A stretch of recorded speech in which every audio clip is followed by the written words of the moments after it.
Dual citizenship rules are changing. Here's what you must know by December 3, 2025. What if I told you that one of your citizenships could be taken away just for not following a new rule by December 3, 2025? No, this isn't a rumor or a scare tactic.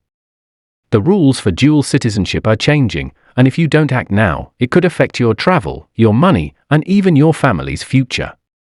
In the next few minutes, I'm going to show you exactly what you must do to stay protected before it's too late. Let's break it down. Dual citizenship, or holding legal nationality in more than one country, has always been a complex subject. Some countries love it, some tolerate it, and others outright ban it. Until now, many countries have allowed their citizens to hold multiple nationalities without much interference.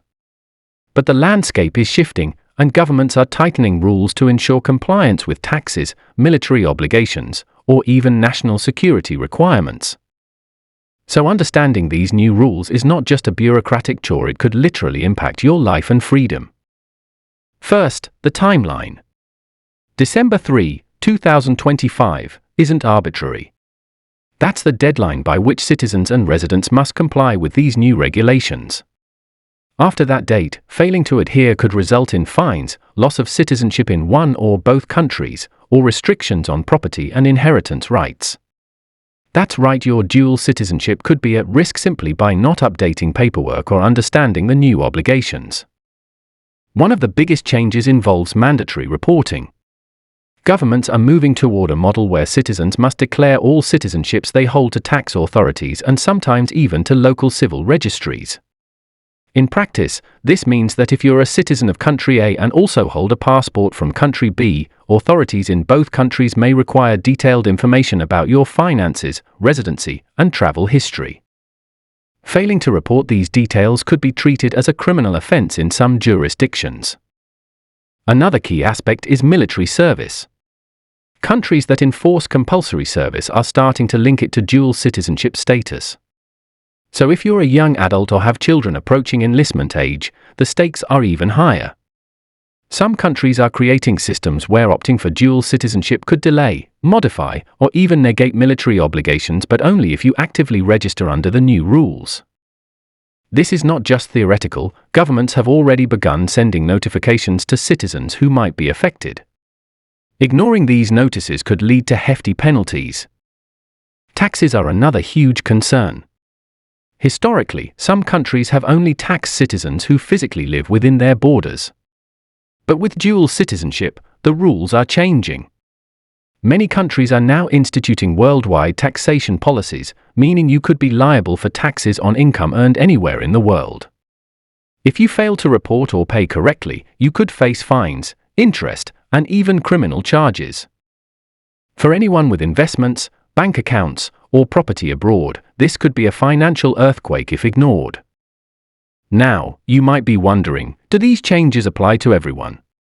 The short answer is yes, but the impact varies depending on your citizenship combinations. Citizens of countries that traditionally allowed dual nationality, like the United States or Canada, will need to pay close attention to reporting requirements and tax implications. Citizens of countries that previously restricted dual citizenship may face stricter enforcement, potentially forcing them to choose one nationality over another. This is where early action matters, because once December 3 hits, governments may start automatic enforcement measures, which can be harder to reverse.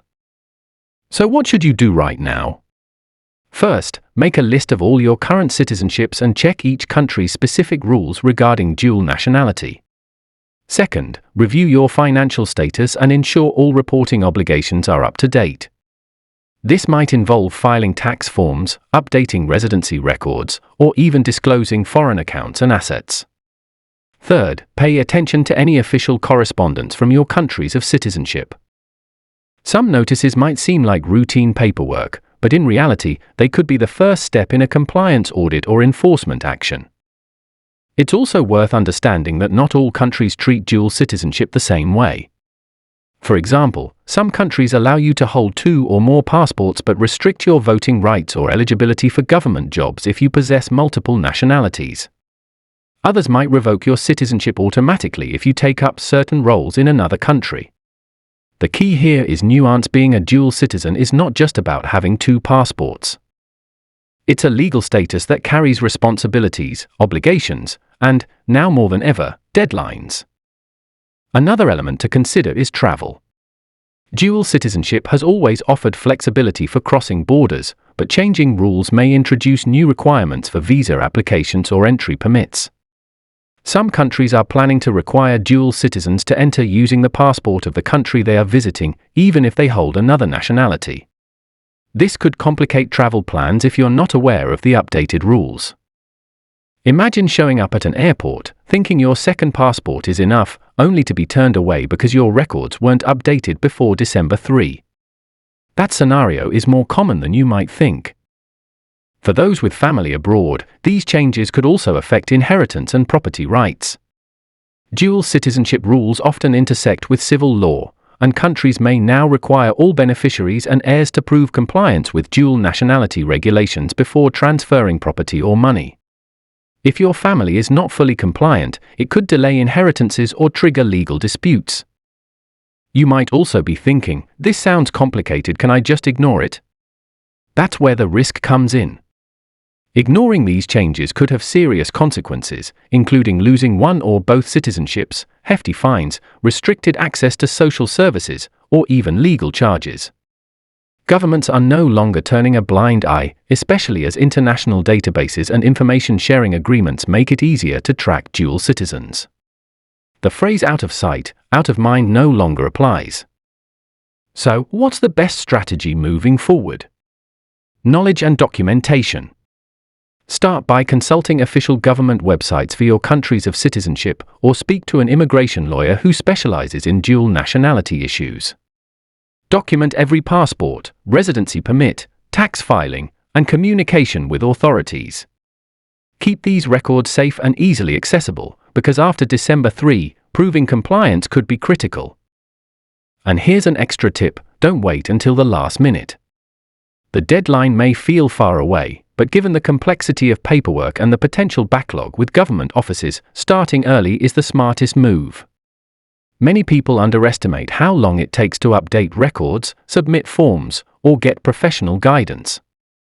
By beginning now, you reduce stress, avoid penalties, and ensure you maintain full rights as a dual citizen. In short, the rules for dual citizenship are changing in a way that affects everyone who holds or wants to hold more than one nationality. Compliance is not optional, the stakes are real, and the clock is ticking toward December 3, 2025. Whether it's reporting requirements, tax obligations, military service, or travel restrictions, understanding the new landscape is crucial. Being proactive is the key. Make a list of your citizenships, gather financial and legal documents, consult professionals if necessary, and stay informed on official announcements. Dual citizenship can still offer incredible advantages: flexibility, global mobility, access to services, but only if you handle it responsibly under the new rules. Ignoring these changes is no longer a risk-free gamble.